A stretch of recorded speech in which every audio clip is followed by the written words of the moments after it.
मतलब है हम क्या करने वाले हैं, एक ऑब्जेक्ट है जो अर्थ की सरफेस से प्रोजेक्ट नहीं किया जा रहा है, ऑब्जेक्ट अब सर्टेन हाइट पर है, से इस हाइट पर है, एच हाइट पर, से कोई क्लिफ है, कोई बिल्डिंग है, कुछ भी है, और यहां से ऑब्जेक्ट को दो सिचुएशन हो सकती है। एक तो ये हो सकता है कि यहां से भी ऑब्लिकली थ्रो किया जाए ऑब्जेक्ट को, मतलब हॉरिजॉन्टल से सर्टेन एंगल पर किया जाए, फिर ऐसे जाएगा वो नीचे।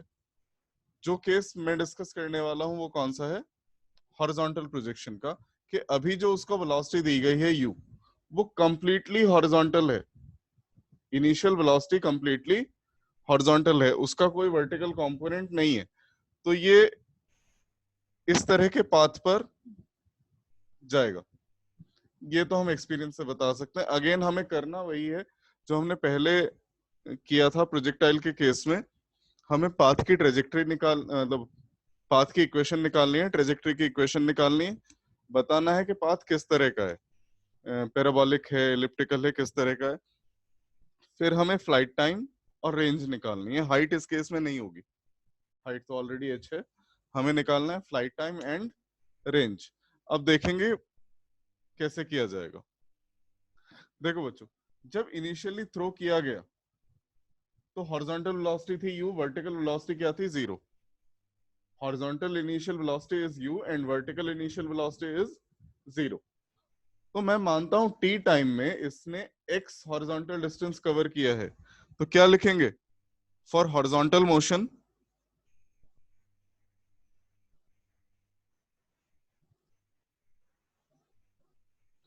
x equals to u into t, क्योंकि u हॉरिजॉन्टल वेलोसिटी है, t टाइम हमने माना है, कोई भी टाइम है ये वेरिएबल टाइम, और इतने में इसने x डिस्टेंस ट्रेवल किया है, let's call it equation 1। And for vertical motion, अब जब वर्टिकल मोशन की बात आती है तो वर्टिकल मोशन में एक्सेलरेशन एक्ट कर रहा है, ऑब्जेक्ट नीचे आ रहा है, नीचे की तरफ कौन सा एक्सेलरेशन एक्ट कर रहा है, ग्रेविटेशनल एक्सेलरेशन g। तो हम क्या बोलेंगे, इतने ही टाइम t में कितना वर्टिकल डिस्टेंस कवर करेगा, y इक्वल्स टू, हम सेकेंड इक्वेशन अप्लाई कर रहे हैं, s equals to ut plus half at square. तो यहाँ s की जगह आ गया है y, इनिशियल वेलोसिटी क्या थी, 0 थी, t plus half g t square. तो ये टर्म 0 हो गई, y क्या आया, half g t square, equation 2। अब हम इक्वेशन 1 से t की वैल्यू 2 में प्लेस कर रहे हैं, तो y equals to half g x square upon u square. ये ट्रेजेक्टरी की या पाथ की इक्वेशन आ गई है। यहां किसी को कोई डाउट है तो पूछ सकता है।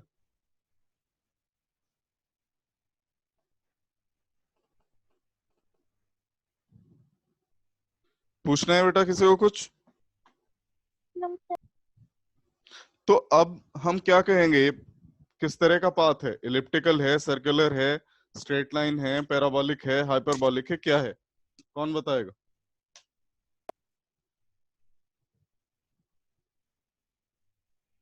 Sir parabolic. क्यों?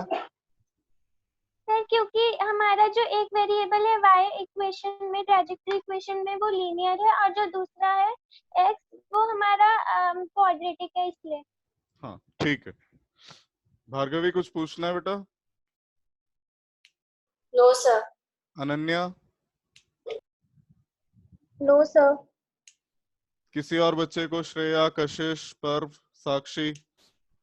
No sir. चलिए, तो यहाँ हमने पाथ की इक्वेशन निकाल ली। स्नेहा ने सही बताया, ये इक्वेशन x में क्वाड्रेटिक है, y में लीनियर है। किसी भी एक वेरिएबल में अगर इक्वेशन लीनियर हो और दूसरे में क्वाड्रेटिक हो तो हम पाथ कैसा बोलते हैं कि वो पैराबोलिक पाथ है। तो ये हमने प्रूव कर दिया, path of projectile is parabolic. अब हमें निकालना है इसका फ्लाइट टाइम एंड रेंज। देखेंगे,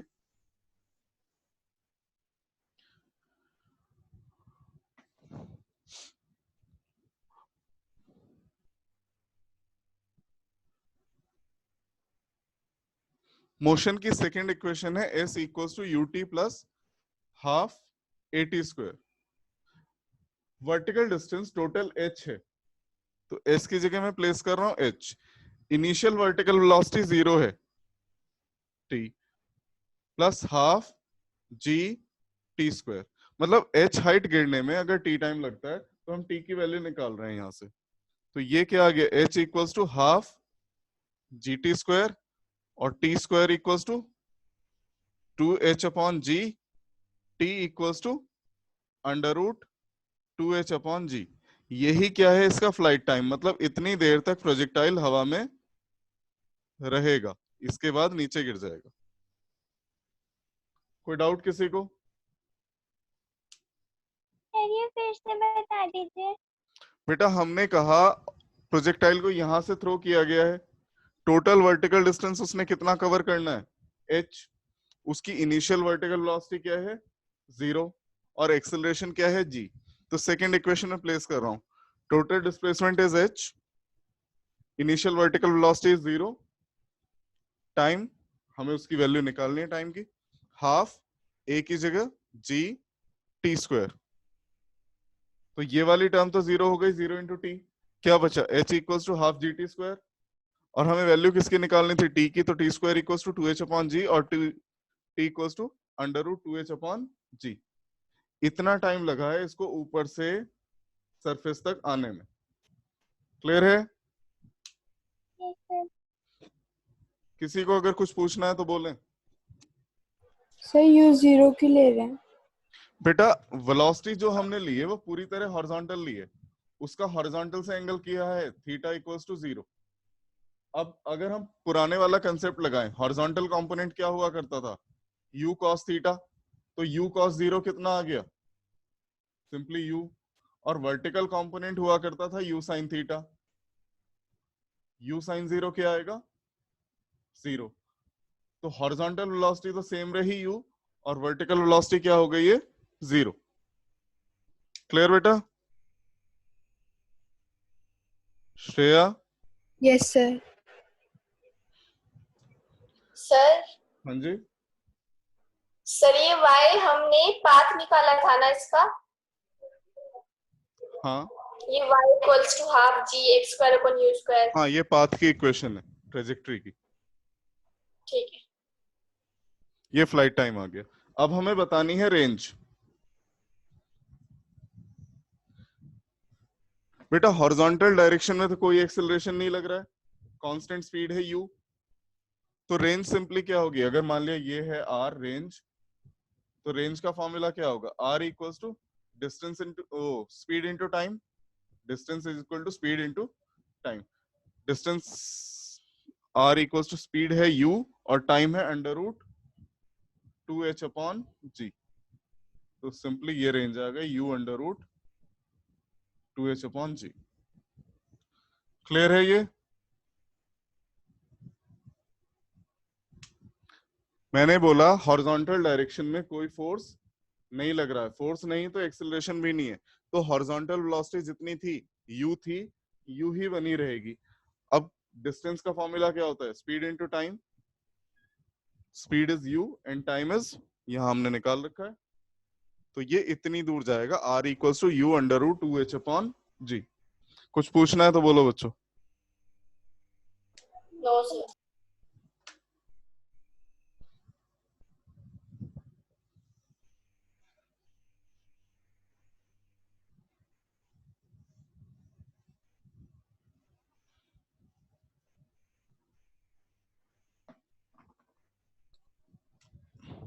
नेक्स्ट सेक्शन जो है वो कोर्स में नहीं है, कॉम्पिटिटिव एग्जाम में आ जाता है, तो मैं सिर्फ उसका हिंट बता रहा हूं कि उसको डील कैसे करना है, सिलेबस में नहीं है हमारे। देखिए ये एक इंक्लाइंड प्लेन है, अल्फा एंगल पर इंक्लाइंड है प्लेन, और यहां से इस प्लेन से थीटा एंगल पर किसी ऑब्जेक्ट को प्रोजेक्ट किया जा रहा है। अब हमें कैसे सॉल्व करना है वो समझना है, मैं सिर्फ हिंट दे रहा हूं कैसे सॉल्व करेंगे, टोटल सॉल्व नहीं कर रहा हूं मैं। ये यहां भी इसी तरह जाएगा कुछ,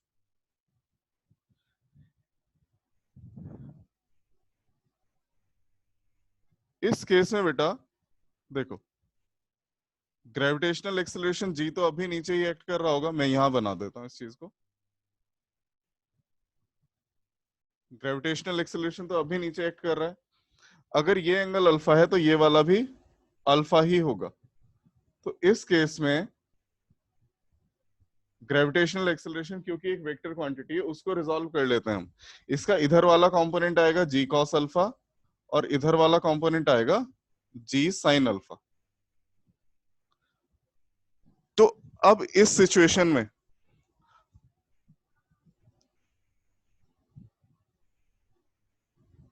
जी कॉस अल्फा इस प्रोजेक्टाइल के लिए वर्टिकल एक्सेलरेशन है जी कॉस अल्फा और हॉरिजॉन्टल एक्सेलरेशन है जी साइन अल्फा।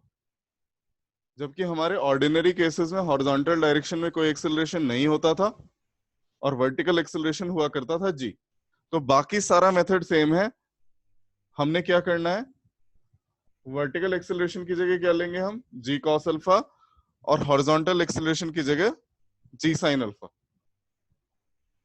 यहां किसी को कुछ पूछना है तो बताए। सर रिपीट कर दो।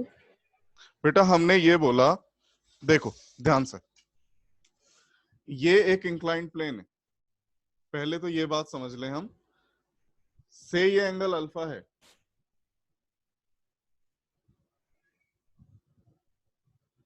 और ये जो लाइन है डैश्ड लाइन, ये वाली, ये इस सरफेस पे परपेंडिकुलर है। ये डैश्ड लाइन क्या है, इस सरफेस पर परपेंडिकुलर। मैं ये कह रहा हूं अगर ये वाला एंगल अल्फा है, ये डार्क लाइन बेस पर परपेंडिकुलर है, इस वाले बेस पर, ये एंगल भी 90 है, ये एंगल भी 90 है, तो मैं कह रहा हूं ये वाला भी अल्फा होगा। पहले तो हमें ये समझना चाहिए, ये एंगल अल्फा है तो ये वाला भी अल्फा होगा। ये हम बेसिक ज्योमेट्री से प्रूव कर सकते हैं। समझ कर लेंगे ट्राई बच्चों। Yes sir. हमें ये देखना है कि ये एंगल इस एंगल के इक्वल है या नहीं है। ज्योमेट्री से ट्राई कर लेंगे, किसी से नहीं होगा तो मुझसे पूछ लेना, वैसे इजी है ये। फिर हमने कहा ये सरफेस ऑफ अर्थ थी ना, तो ग्रेविटेशनल एक्सेलरेशन किस डायरेक्शन में लग रहा था, इधर लग रहा था, इस डायरेक्शन में। प्रोजेक्टाइल जो थ्रो किया गया है वो यहां किया गया है, उसके लिए सरफेस ये है।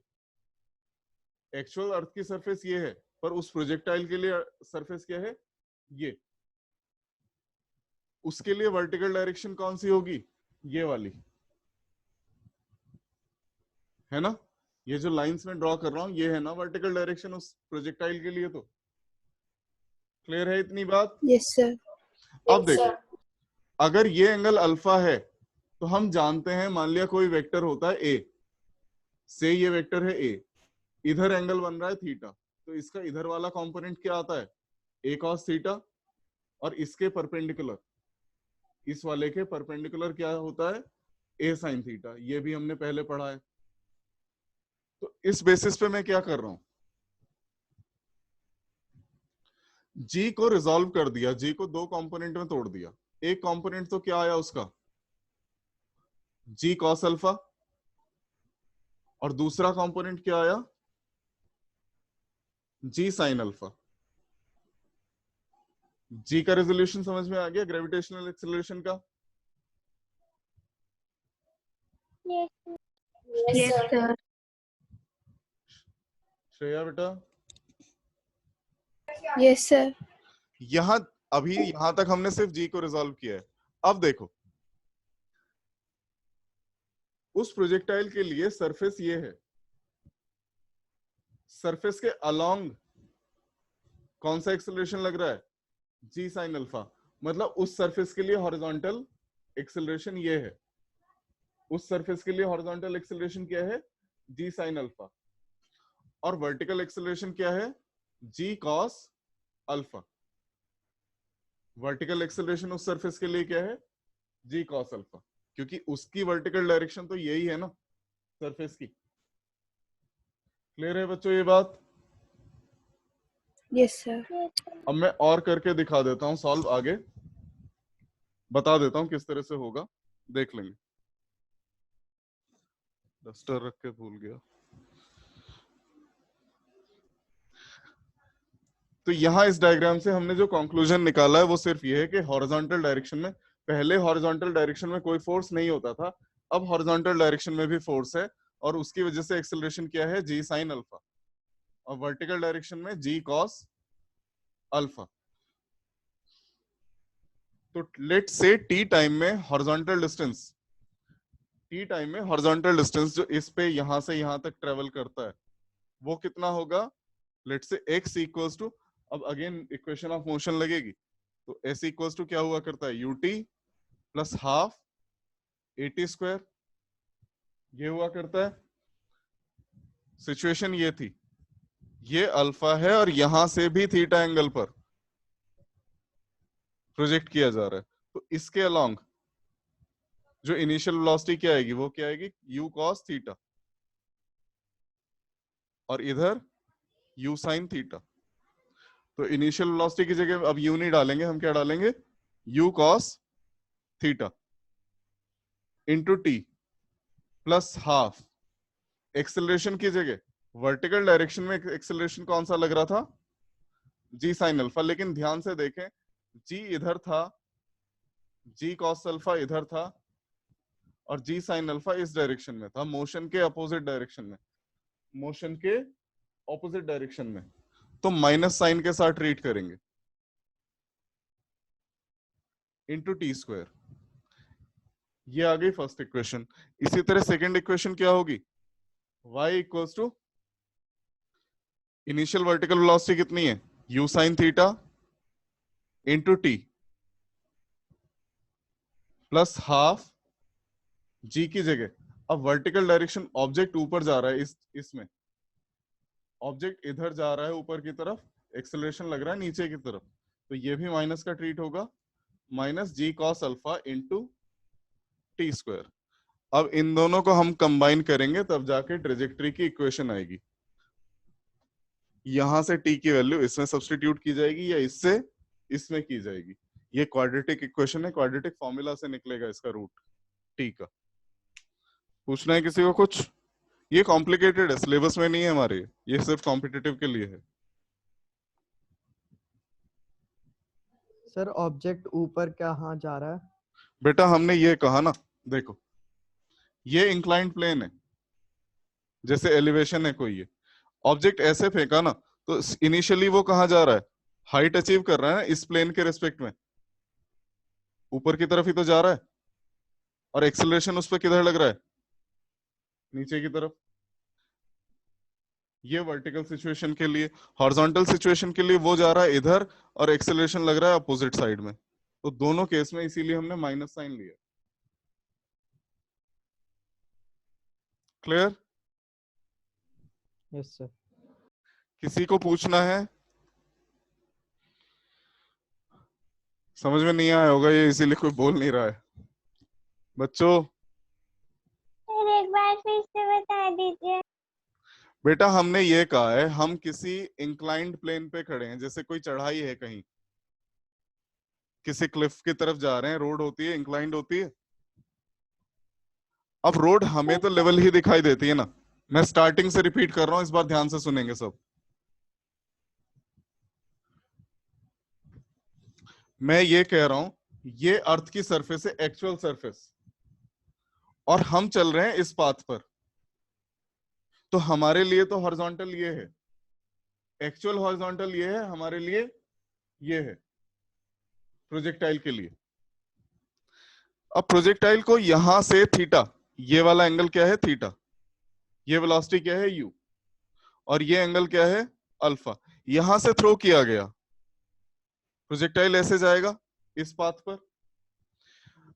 मैं जो बात आप लोगों को बताना चाह रहा हूं वो ये है कि अब हॉरिजॉन्टल ये नहीं है और वर्टिकल ये नहीं है, अब हॉरिजॉन्टल क्या है, ये वाली डायरेक्शन, ये वाली इधर जाना, और वर्टिकल क्या है, ये वाली इधर जाना। इतनी बात क्लियर है? Yes sir. अब देखेंगे ध्यान से। भाई जी तो किधर एक्ट करता है, डायरेक्ट वर्टिकली डाउनवर्ड्स, जी तो इधर ही एक्ट करेगा, तो जी के हमने दो कंपोनेंट्स निकाल लिए, एक आया जी कॉस अल्फा और दूसरा आया जी साइन अल्फा। अब ध्यान से देखो, जी कॉस अल्फा किधर डायरेक्टेड है? हम जिसे वर्टिकल डायरेक्शन बोल रहे थे उसके अपोजिट। हम इधर ऊपर जाना चाहते हैं और प्रोजेक्टाइल ऊपर जाना चाहता है। जी कॉस अल्फा क्या कर रहा है? नीचे लेके आ रहा है, उसे रिटार्ड करेगा, तो इसे माइनस साइन के साथ लिया जाएगा। प्रोजेक्टाइल इधर जा रहा है, इस हॉरिजॉन्टल प्लेन में, इस वाले हॉरिजॉन्टल प्लेन में प्रोजेक्टाइल इधर जा रहा है, जबकि जी साइन अल्फा किधर एक्ट कर रहा है? इसके अपोजिट डायरेक्शन में। यहां देखो, इसके ऑपोजिट डायरेक्शन में, तो इसे भी माइनस साइन के साथ लिया जाएगा। Clear? Yes sir. Yes sir. अब इस वाले प्लेन को पूरी तरह से भूल जाओ, ये है ही नहीं, ये है ही नहीं, नीचे वाला सारा सिचुएशन भूल जाओ। हमने कुल मिला के इसे तो डील कर ही लिया है। अब हमने क्या बोल दिया है, ये जो सिचुएशन है ऐसे, इसमें इधर हॉरिजॉन्टल वेलोसिटी कितनी आई? u cos theta. Vertical velocity कितनी आई? u sin theta. Horizontal acceleration कितना है इस साइड में? g sin alpha. और वर्टिकल एक्सेलरेशन कितना है इस साइड में? g cos alpha. ये सारी सिचुएशंस आ गई। अब बस मोशन की दो इक्वेशन अप्लाई करनी है। मोशन की दो इक्वेशन क्या है? फर्स्ट सेकंड इक्वेशन है s equals to ut plus half at square. ये हुआ करता है। तो मैं हॉरिजॉन्टल मोशन के लिए क्या बोल रहा हूँ? x equals to u cos theta. u क्या होता है यहाँ? Initial velocity. कितनी है initial velocity? u cos theta time t plus half. a की जगह क्या आएगा?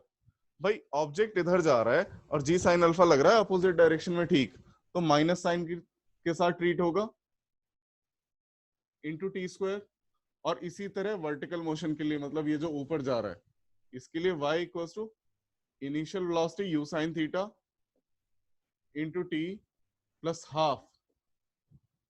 एक्सेलरेशन तो नीचे की तरफ है, तो minus g cos alpha into t square. अब ये दोनों क्वाड्रेटिक इक्वेशन है टी में, टी स्क्वायर टी। तो किसी एक से टी की वैल्यू निकाल के दूसरे में डालनी होगी, तब जाके हमें ट्रेजेक्ट्री की इक्वेशन मिलेगी। और इसी तरह से फिर हम आगे फ्लाइट टाइम, रेंज वगैरह वो सब चीजें निकाल सकते हैं। अब बोलो बच्चों, अब कुछ डाउट है तो बोलो। क्लियर है। क्लियर है? Yes yes sir. Sir. Yes sir. मैं एक बार फिर से रिपीट कर देता हूं, हमने सिर्फ क्या किया है, हमने एक्सेलरेशन को रिप्लेस किया है। पहले हम क्या बोलते थे कि हॉरिजॉन्टल डायरेक्शन में कोई एक्सेलरेशन है नहीं और वर्टिकल में क्या है जी। अब हमने क्या बोला, हॉरिजॉन्टल डायरेक्शन में भी एक्सेलरेशन है, वर्टिकल में भी है। हॉरिजॉन्टल में कौन सा है? जी साइन अल्फा। वर्टिकल में कौन सा है? जी कॉस अल्फा। ठीक, पहले हॉरिजॉन्टल डायरेक्शन में वेलोसिटी होती थी, वो तो सब सेम है, पहले भी यू कॉस थीटा होती थी, अब भी यू कॉस थीटा है। वर्टिकल में पहले भी यू साइन थीटा होती थी, अब भी यू साइन थीटा है। बाकी कुछ बदला नहीं है। बदले क्या है? सिर्फ एक्सेलरेशंस। और एक्सेलरेशन बदलना बहुत इजी है, मैं एक और डायग्राम बना के आसानी से समझा देता हूं। भाई जी एक्ट कर रहा था नीचे की साइड, ये एंगल था अल्फा, तो ये भी अल्फा होगा। इधर वाला क्या आया? जी कॉस अल्फा, और इसके परपेंडिकुलर जी साइन अल्फा। सिर्फ इतनी सी बात है कि अगर हम जी का रेजोल्यूशन सीख गए फिर ये सारा आसान है। क्लियर? Yes sir. और ये yes sir. Thousands of times use होगा हमारे न्यूमेरिकल्स में, तो इस चीज को तो हमेशा के लिए याद रखना, ऐसे ही होता है।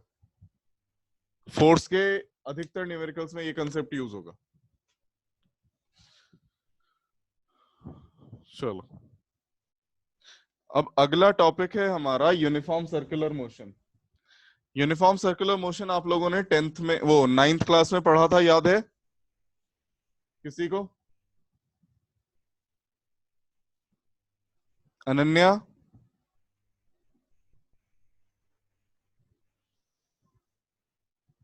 अनन्या की आवाज गायब हो गई बेटा।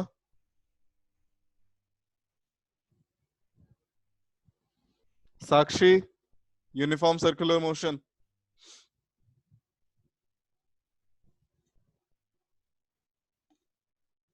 भार्गवी,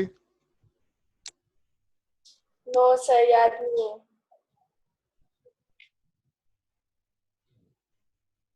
इधर ध्यान देंगे मैं क्या बोल रहा हूँ।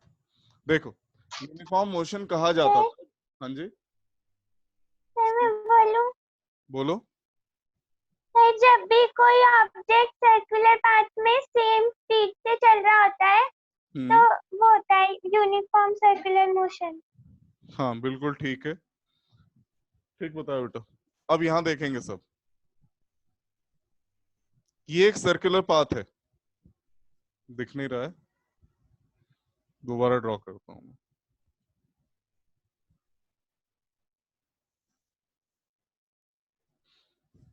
ये एक सर्कुलर पाथ है, लेट से इसकी रेडियस कैपिटल आर। अब यूनिफॉर्म मोशन हमने पढ़ा है, अगर कोई object equal intervals of time में इक्वल डिस्टेंसेस कवर करता है तो उसके मोशन को यूनिफॉर्म मोशन कहा जाता है। दूसरा हम क्या बोला करते हैं कि अगर उस पर एक्सेलरेशन 0 होता है तो भी वो मोशन क्या कहलाती है, यूनिफॉर्म मोशन। बट यहां थोड़ा सा केस अलग है, यहां एक्सेलरेशन 0 नहीं होगा, यहाँ एक्सेलरेशन 0 नहीं होगा। और वही बात हमें समझनी है कि इस केस में एक्सेलरेशन 0 क्यों नहीं होता है। तो आज सिर्फ मैं डिस्कशन कर रहा हूं, कल हम इसका न्यूमेरिकल एनालिसिस करेंगे। यहाँ देखिए, एक ऑब्जेक्ट घूम रहा है उस समय इस पाथ में, सर्कुलर पाथ में, और से एंटी क्लॉकवाइज मैनर में चल रहा है। इस समय इसकी वेलोसिटी इस डायरेक्शन में है। कुछ समय बाद लेट से वो इस पॉइंट पर आ जाता है, अब इसकी वेलोसिटी इस डायरेक्शन में। वेलोसिटी हमेशा क्या होती है, टेंजेंशियल, कर्व पर टेंजेंट। कुछ देर बाद यहां आ गया, अब वेलोसिटी ये आ गई। तो आप क्लियरली देख पा रहे हैं कि वेलोसिटी की जो डायरेक्शन है वो बदलती जा रही है। वेलोसिटी की डायरेक्शन लगातार चेंज होती जा रही है। अब इसे चेंज होने की वजह से क्या होगा, हम कहेंगे कि यहां एक्सेलरेशन एक्ट कर रहा है। रीजन, कोई भी वेक्टर क्वांटिटी, वेलोसिटी एक वेक्टर क्वांटिटी, कोई भी वेक्टर क्वांटिटी तीन तरीके से चेंज की जा सकती है। या तो उसका मैग्नीट्यूड चेंज कर दें, या उसकी डायरेक्शन चेंज कर दें, या दोनों चेंज कर दें। मैंने बोला किसी भी वेक्टर्स को तीन मेथड से चेंज किया जा सकता है, either by changing its magnitude और बाय डायरेक्शन और बोथ। तो यहां क्या हो रहा है, वेलोसिटी का मैग्नीट्यूड यानी कि स्पीड तो चेंज नहीं हो रही है, बट वेलोसिटी की डायरेक्शन कंटिन्यूअसली चेंज हो रही है। आप किसी भी पॉइंट पर निकालो, आपको अलग मिलेगी। मान लिया यहां मैं निकालना चाहता हूं, यहां अलग मिलेगी। हर पॉइंट पे टेंजेंट अलग आएगी और वेलोसिटी की डायरेक्शन लगातार बदल रही है। मतलब ये मोशन एक्सेलरेटेड है, ऑल्दो स्पीड कांस्टेंट है, but it still is accelerated motion. कल जो क्लास होगी, कल छुट्टी नहीं रहेगी, ये ध्यान रखेंगे। कल जो क्लास होगी उसमें हमें डिस्कशन यही करना है कि इसमें एक्सेलरेशन किस डायरेक्शन में लग रहा है, उस एक्सेलरेशन की वैल्यू क्या है। क्लियर? तो ये यूनिफॉर्म सर्कुलर मोशन है। रिकॉल कर रहा हूं, नाम भले ही यूनिफॉर्म है बट इसमें एक्सेलरेशन एक्ट करता है। ठीक, समझ में आया बच्चों? क्या बोला मैंने, ये रिपीट करेंगे? सर ये यूनिफॉर्म सर्कुलर मोशन है पर इसमें एक्सेलरेशन 0 नहीं है, मतलब एक्ट करता है। हाँ, तो मतलब इसका जो नाम है वो मिसनॉमर है, वो नेम मिसलीडिंग है। नाम भले यूनिफॉर्म है, ये यूनिफॉर्म मोशन नहीं है। द नेम इज मिसलीडिंग, नाम गलत है इसका। ये यूनिफॉर्म मोशन ना होके एक एक्सेलरेटेड मोशन है। इसमें स्पीड जरूर कांस्टेंट रहती है, वेलोसिटी कांस्टेंट नहीं रहती। दूसरा मैंने क्या बोला था, किसी भी वेक्टर को कितने मेथड से चेंज किया जा सकता है, श्रेया बताएगी बेटा? सर 3 मेथड्स से। And what are those 3 methods? Sir magnitude change कर दो या तो या डायरेक्शन या फिर दोनों। हाँ, तो यहाँ क्या चेंज हो रहा है, से डायरेक्शन। यहाँ सिर्फ डायरेक्शन चेंज हो रही है, ठीक है। और चलो फिर बाकी कल ही डिस्कस करेंगे, आज की क्लास में इतना ही रखते हैं। थैंक यू बच्चों। कल छुट्टी नहीं है, याद रखना, वो 2 दिन मैंने छुट्टी की उसे कंपनसेट करेंगे, ठीक है।